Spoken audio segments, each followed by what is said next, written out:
నమస్తే, welcome to Shri paper news. ముందుగా headlines. రాజధాని అమరావతి ప్రారంభ కార్యక్రమం విజయవంతం కావడంతో కీలక పాత్ర పోషించిన అధికారులను అభినందించిన ముఖ్యమంత్రి నారా చంద్రబాబు నాయుడు. అడ్వాన్స్డ్ కోర్సుల్లో శిక్షణ కోసం ఒరాకిల్తో ప్రభుత్వ ఒప్పందం. ఒరాకిల్ మై లెర్న్ ప్లాట్ఫామ్ ద్వారా 3 ఏళ్లలో 4 లక్షల మందికి శిక్షణ. ఇంద్రకీలాద్రిపై ఘాట్ రోడ్ను తాత్కాలికంగా మూసివేసిన ఆలయ అధికారులు. రాజధాని అమరావతి పనుల పునఃప్రారంభం కార్యక్రమం విజయవంతం కావడంతో కీలక పాత్ర పోషించిన అధికారులను ముఖ్యమంత్రి నారా చంద్రబాబు నాయుడు ప్రత్యేకంగా అభినందించారు. సభ నిర్వహణ బాధ్యతలు నిర్వర్తించిన ఐఏఎస్, ఐపీఎస్ అధికారులతో సమావేశమయ్యారు. ఎక్కడ ఎలాంటి అవాంతరాలు తలెత్తకుండా, ప్రజలు ఇబ్బందులు పడకుండా పకడ్బందీగా ఏర్పాట్లు చేశారని ప్రశంసించారు. భవిష్యత్తులోనూ ఇదే తరహాలో సమిష్టిగా సమన్వయంతో పనిచేసి ప్రభుత్వ కార్యక్రమాలు విజయవంతమయ్యేలా చూడాలని సూచించారు. పర్యటన అనంతరం సక్సెస్ అయ్యేలా సమన్వయం కోసం అన్ని స్థాయిలో వాట్సాప్ గ్రూపులు ఏర్పాటు చేసుకోవడం, విస్తృతంగా సీసీ కెమెరాలు ఏర్పాటు చేసి పర్యవేక్షించడం ద్వారా సభ సజావుగా సాగిందని అధికారులు ఈ సందర్భంగా ముఖ్యమంత్రికి తెలిపారు. ఈ కార్యక్రమంలో రాష్ట్ర ప్రభుత్వ ప్రధాన కార్యదర్శి కె విజయానంద్ గారు, మంత్రి నారాయణ గారు, వివిధ శాఖల అధికారులు పాల్గొన్నారు.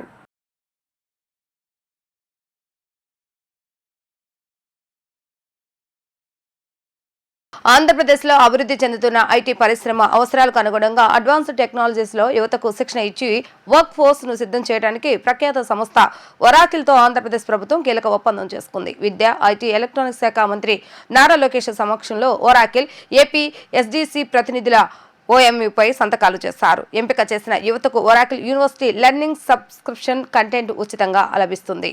మహిళలు, ఆర్థికంగా వెనుకబడిన వర్గాల యువతలో ఒరాకిల్ క్లౌడ్ నైపుణ్యాల కోసం చేయూత అందజేయటమే ఈ ఒప్పందం ముఖ్య ఉద్దేశం.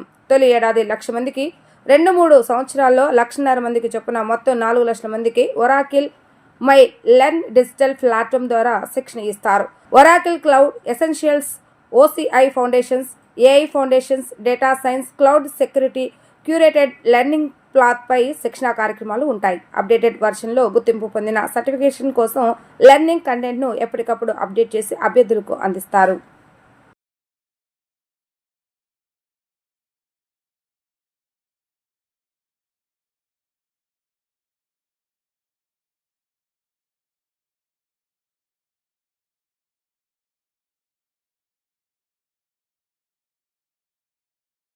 అభివృద్ధి పనుల్లో భాగంగా విజయవాడ దుర్గగుడి ఘాట్ రోడ్ నుంచి నేటి నుంచి 3 రోజుల పాటు మూసివేశారు.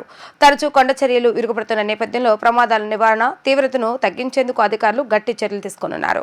ఈ నేపథ్యంలో 6, 7, 8 తేదీల్లో ఘాట్ రోడ్డు మూసివేయాలని ఆలయ అధికారులు నిర్ణయించారు. ప్రకటించిన తేదీలో ఘాట్ రోడ్డుపై ఎటువంటి వాహనాలను అనుమతించేది లేదని అధికారులు స్పష్టం చేశారు. విజయవాడలోని దుర్గగుడి ఘాట్ రోడ్ను నేటి నుంచి 3 రోజుల పాటు మూసివేశారు. ఘాట్ రోడ్లో మరమ్మతులు, కొండ చర్యలకు మెస్ ఏర్పాటు చేయవలసిన అవసరం ఉండటంతో ఈ నిర్ణయాన్ని తీసుకోవడం జరిగింది.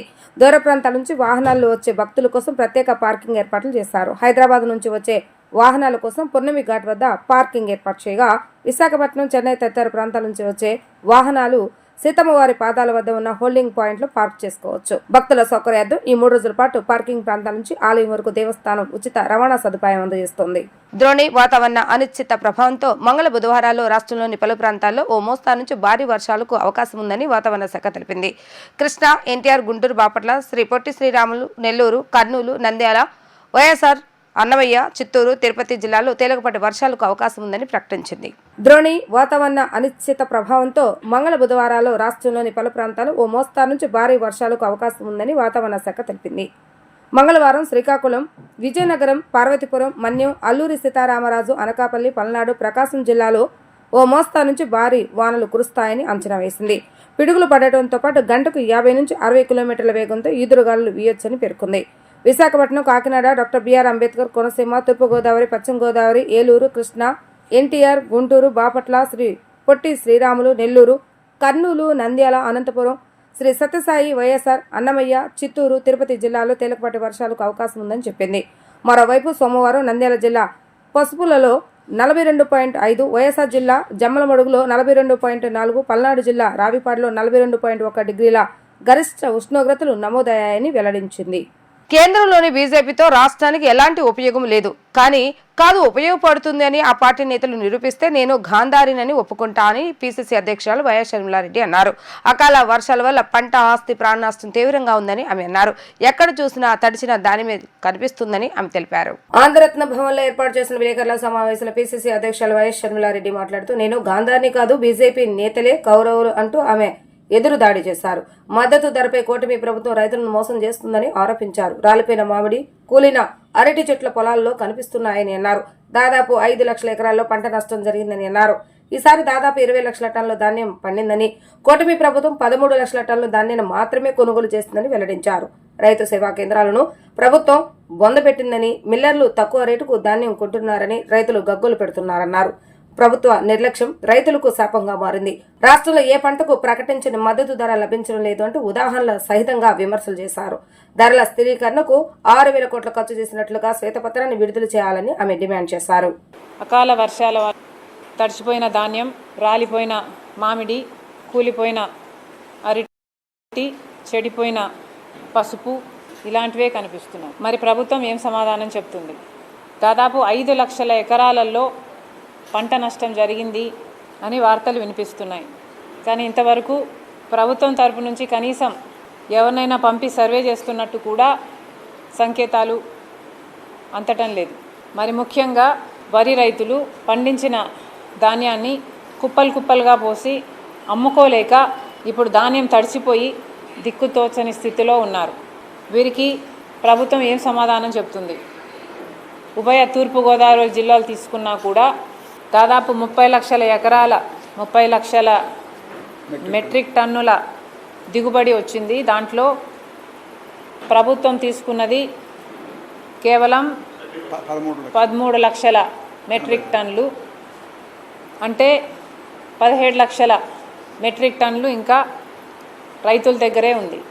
పొద్దున అన్న వివరిస్తుంటే చాలామంది రైతులు మా పంటను కొనుక్కోండి అని ఆఫీసర్లని బ్రతిమలాడుతున్నా కూడా మా లిమిట్ ఇంతే, లిమిట్ ఎక్సీడ్ అయ్యి మేము కొనలేము అని రైతులకు సమాధానం వస్తుంది. రైతులు పండించిన దాంట్లో కనీసం 30% కూడా, కొన్ని చోట్లయితే మరీ అధ్వానంగా 15-20% కంటే కూడా ఎక్కువ కొనుగోలు ప్రభుత్వం చేయట్లేదు రైతు భరోసా కేంద్రాల ద్వారా అని చాలామంది రైతులు వాపోతున్నారని చెప్పడం జరిగింది. అంతేకాదు ఏ ధరను చూసుకున్నా, ఏ పంటను చూసుకున్నా మద్దతు ధర రావటం లేదు అని రైతులు చెప్తున్నారు. మొన్న అచ్చెన్నాయుడు గారు ఈ ప్రెస్ స్టేట్మెంట్ ఇచ్చారు. ధర స్థిరీకరణకు 6,000 కోట్ల రూపాయలు ఖర్చు చేశాము అని. ఇది నిజంగానే అచ్చెన్నాయుడు గారు నిజమని అనుకోమంటున్నారా?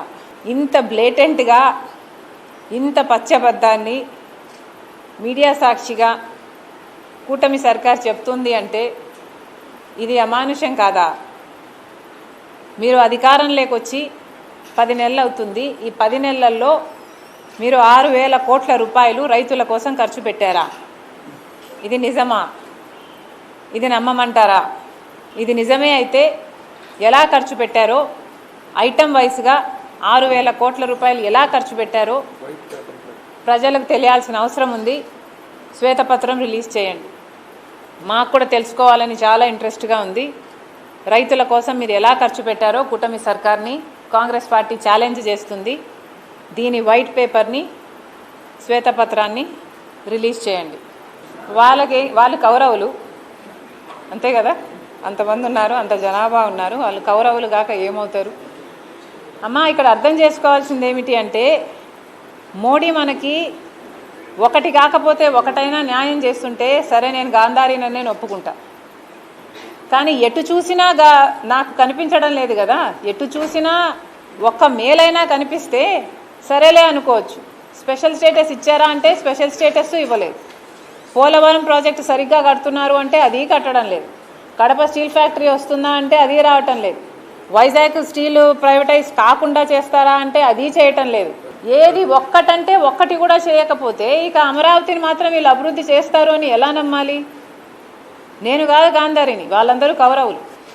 మంగళవారం సాయంత్రంలోగా రైతులకు పరిహారం అందించేలా చర్యలు చేపట్టాలని ముఖ్యమంత్రి నారా చంద్రబాబు నాయుడు ఆదేశాలు జారీ చేశారు.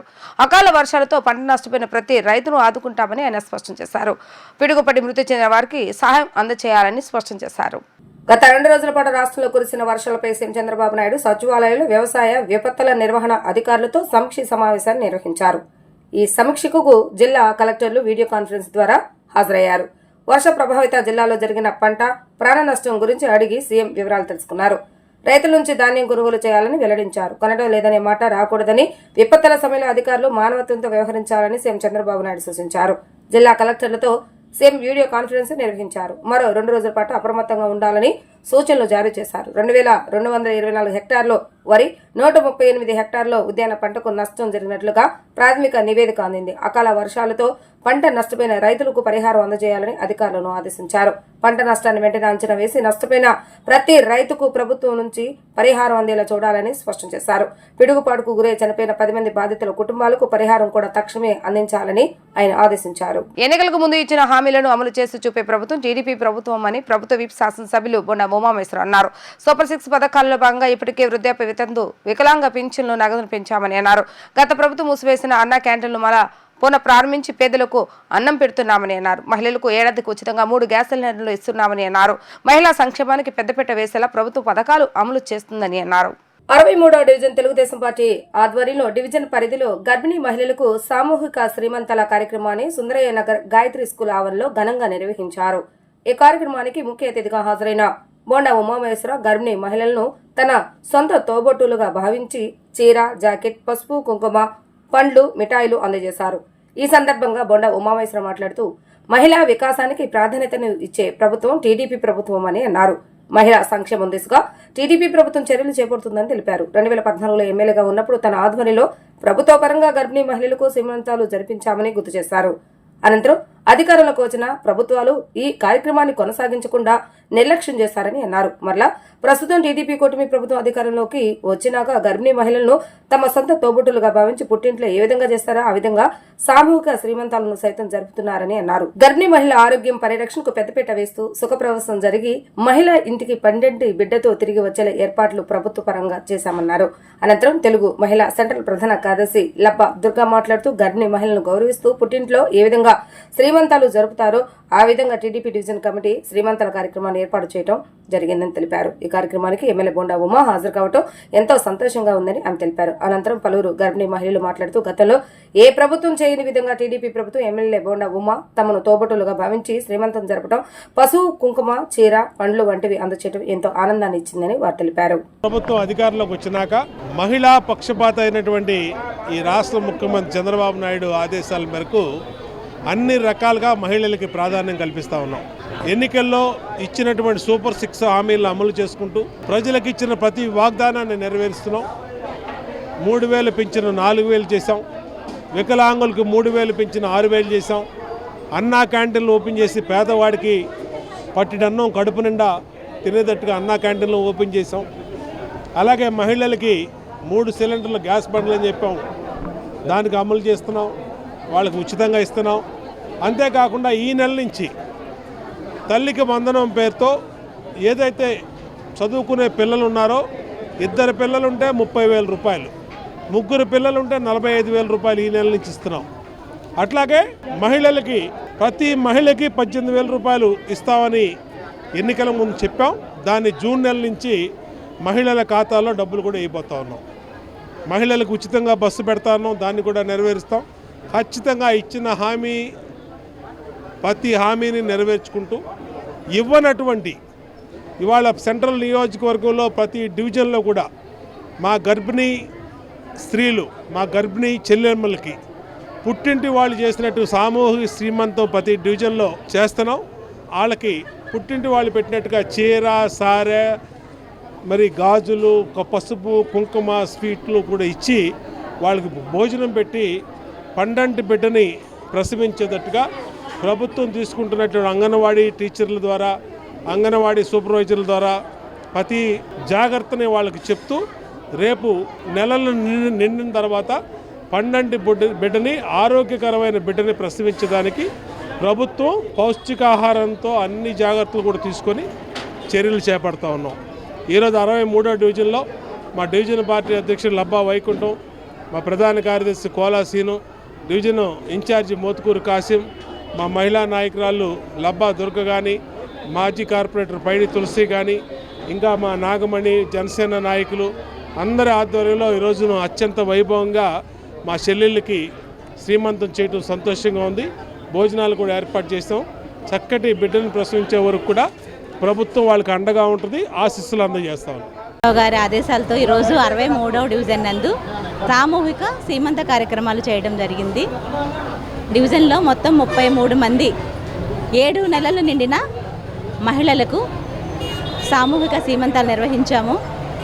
పుట్టింటి వారైతే ఎలా అయితే ఆడపిల్లలకి ఘనంగా చీర, శారీ, పసుపు, కుంకుమ, బట్టలు, స్వీట్స్, పళ్ళు పెట్టి ఎలా చేస్తారో అలాగే అంతే ఘనంగా మేము ఇక్కడ 63వ డివిజన్లో శ్రీమంత కార్యక్రమం చేయడం జరిగింది. ఈ కార్యక్రమానికి ముఖ్య అతిథులుగా మన సెంట్రల్ ఎమ్మెల్యే బోండా ఉమామహేశ్వరరావు గారు హాజరయ్యి మహిళల అందరికీ కూడా తన సొంత చెల్లెళ్ళలాగా వాళ్ళకి ఆశీర్వాదాలు అందించారు. మాకు చాలా సంతోషంగా ఉంది. మాకు బోండా ఉమా గారి ఆధ్వర్యంలో మా సొంత అన్నయ్య లేదా తోబుట్టులు ఎలా చేస్తారో అలాగా పుట్టింటోళ్ళు చేసే విధంగా శ్రీమంత కార్యక్రమాలు చేశారు. చీర, పూలు, పళ్ళు అన్నీ బాగా చేశారు. చాలా బాగుంది. ఏ ప్రభుత్వంలో ఇలా చేయలేదు. ఈ ప్రభుత్వంలో ఇదే ఫస్ట్ టైం నేను చూడడం. బాగా చేశారు, చాలా బాగా చేశారు. బోండా ఉమా గారు మమ్మల్ని సొంత చెల్లిలా చూసి బాగా చేశారు. మాకు పుట్టింట్లో ఎలా చేస్తారో అట్లనే చేశారు. బాగా చేశారు. మాకు సీమంతం చాలా హ్యాపీగా ఫీల్ అవుతున్నాం. చాలా బాగా చేశారు. చాలా ఆనందంగా కూడా ఉంది. అక్కడ చేయలేనట్టుగా చేశారు. బాగా చాలా హ్యాపీ. ఎవరు చేయలేదు. విద్యార్థుల్లో క్రీడాశక్తి ప్రతిభను గుర్తించి వారిని అత్యుత్తమంగా తీర్చిదిద్దడమే ధ్యేయంగా శాప్ రాష్ట్ర వ్యాప్తంగా వార్షిక వేసవి శిక్షణ శిబిరాలు నిర్వహిస్తున్నామని శాప్ చైర్మన్ రవినాయుడు తెలిపారు. గతంలో పథకాలు సాధించిన క్రీడాకారులకు తమ భవిష్యత్తుపై అభద్రతా భావం ఉండేదని, కానీ నేడు ఆ పరిస్థితి రాష్ట్రంలో లేదని ఆయన తెలిపారు. ఎన్టీఆర్ జిల్లా క్రీడా ప్రాధికార సంస్థ ఆధ్వర్యంలో స్థానిక ఐజీఎంసీ స్టేడియంలో నిర్వహిస్తున్న శిక్షణా శిబిరాన్ని శాప్ చైర్మన్ రవినాయుడు ప్రారంభించారు. క్రీడాకారులతో మమేకమై బాక్సింగ్, టెన్నిస్ క్రీడల్లో ఆడి ప్రోత్సహించారు. ఈ సందర్భంగా ఆయన మాట్లాడుతూ సీఎం చంద్రబాబు నాయుడు క్రీడలకు జీవిత భద్రతను కల్పిస్తూ ఇటీవల సాహసోపేత నిర్ణయం తీసుకున్నారని అన్నారు. రాష్ట్రంలో ప్రభుత్వ ఉద్యోగులకు సంబంధించి ఇకపై ఏ ప్రకటన విడుదలైనా రాష్ట్ర పరీక్ష లేకుండా క్రీడాకారులు సాధించిన పథకాలు వారి ప్రతిభ ఆధారంగానే ఉద్యోగ అవకాశాలు కల్పించేందుకు కూటమి ప్రభుత్వం పనిచేస్తుందని అన్నారు. రాష్ట్రంలో ఒక జిల్లాకు 50 శిబిరాలు చొప్పున 26 జిల్లాల మొత్తం 1300 వేసవి క్రీడా శిక్షణ శిబిరాలు ఈ నెలాఖరు వరకు నిర్వహిస్తామని అన్నారు. మీరు మెంటల్గా, ఫిజికల్గా ఫిట్గా ఉండాలంటే మనకున్న మార్గం ఒక స్పోర్ట్స్ మాత్రమే. ఈరోజు చాలామంది పిల్లలు మానసిక ఒత్తిడికి గురవుతున్నారు. చిన్న చిన్న వాటికి కూడా టెన్షన్ పడుతున్నారు, ఇబ్బంది పడుతున్నారు. కానీ మీరు బాగా క్రీడల్లో రాణించే వాళ్ళు కానీ మీ ఎవరైనా ప్లేయర్స్ ఉంటే ఒకసారి అబ్జర్వ్ చేయండి. ఆ పిల్లలు చాలా యాక్టివ్గా ఉంటారు, చాలా ఎఫెక్టివ్గా ఉంటారు. ఏదైనా తట్టుకునే సామర్థ్యం వాళ్ళకు ఉంటుంది. ఇప్పుడు ఒక క్రీడాకారుడికి మాత్రమే ఏ సమస్యను వచ్చినా తట్టుకునే సామర్థ్యం ఉంటుంది. ఎందుకంటే వాళ్ళు గెలవడం, ఓడడం, టీం వర్క్. ఈరోజు కొన్ని గేమ్స్ ఉన్నాయి. ఇప్పుడు వాలీబాల్ ఉంది, లేదా ఫుట్బాల్ ఉంది. నేను ఎంత పెద్ద తోపుగాడైనా, ఎంతమంది బెస్ట్ క్రీడాకారుడైనా ఒక్కరి వల్ల ఏమీ మ్యాచ్ గెలవదు. సమిష్టిగా ఆడితేనే అందరూ కలిసి ఆడితేనే కొన్ని టీం మ్యాచెస్ విన్ అవుతాయి. దానివల్ల ఏమవుతుంది, మీకు కోఆర్డినేషన్ ఈ వయసులోనే అలవాటు అవుతుంది. అందరితో కలిసి ఉండాలి, ఒక టీం వర్క్ చేయాలి, ఒక లీడర్షిప్ బిల్డ్ అవుతుంది. ఇవన్నీ ఒక స్పోర్ట్స్ ద్వారానే మీకు ఇవన్నీ వస్తాయి. కాబట్టి మీరు ఈ సమ్మర్ క్యాంప్ను బాగా వాడుకోవాలి. రెండవది, మీరు కూడా ది బెస్ట్గా క్రీడాకారులు అవ్వాలి. ఎందుకు క్రీడాకారులు, నేను కూడా చిన్నప్పుడు చాలా మందికి మా అమ్మ, మా నాన్న కావచ్చు, లేకపోతే మా ఊర్లో వాళ్ళు కూడా కొంతమంది గ్రౌండ్లో ఉంటే, నేను పల్లెటూరు నుంచి వచ్చాను. మా గ్రౌండ్ అంటే చెరువులో ఆడుకుంటా ఉంటే ఏమవుతుందంటే తిట్టేవాళ్ళు, చదువుకోకుండా ఏంద్రా ఇదంతా అనేసి. ఆ పరిస్థితి నుంచి అర్బన్ ఏరియాలోకి వెళ్తే ప్రతి తల్లిదండ్రులు ఏదో ఒక యాక్టివిటీస్లో ఆడిపించే పరిస్థితి ఈరోజు నెలకొని ఉంది. ఈరోజు తల్లిదండ్రులే స్పోర్ట్స్లో తీసుకొని పోయి మా పిల్లోడి ఈ ఏదో గేమ్లో రాణించాలి, ఆడించాలి, మా పిల్లల మానసికంగా దృఢంగా ఉండాలి, గట్టిగా ఉండాలి. అది ఆడబిడ్డ అయినా మగబిడ్డ అయినా ఎవరైనా కూడా చాలా స్ట్రాంగ్గా ఉండాలి, అందరితో పోటీ పడాలి, బాగా రాణించాలనే పరిస్థితి ఈరోజు తల్లిదండ్రుల్లో ఉంది. ఈరోజు మిమ్మల్నే గ్రౌండ్కి తీసుకెళ్లే పరిస్థితి ఈరోజు ఉంది. కాబట్టి తల్లిదండ్రులకు కూడా అభినందనలు తెలియజేసుకుంటున్నాం. వార్తలు ముగించే ముందు హెడ్లైన్స్ మరొకసారి. రాజధాని అమరావతి ప్రారంభ కార్యక్రమం విజయవంతం కావడంతో కీలక పాత్ర పోషించిన అధికారులను అభినందించిన ముఖ్యమంత్రి నారా చంద్రబాబు నాయుడు. అడ్వాన్స్డ్ కోర్సుల్లో శిక్షణ కోసం ఒరాకిల్తో ప్రభుత్వ ఒప్పందం. ఒరాకిల్ మై లెర్న్ ప్లాట్ఫామ్ ద్వారా 3 ఏళ్లలో 4 లక్షల మందికి శిక్షణ. ఇంద్రకీలాద్రిపై ఘాట్ రోడ్ను తాత్కాలికంగా మూసివేసిన ఆలయ అధికారులు. ఇవి రోజు వార్తా విశేషాలు. మరలా తిరిగి ప్రసారమైన వార్తలు మళ్ళీ కలుద్దాం. అంతవరకు సెలవు. నమస్కారం.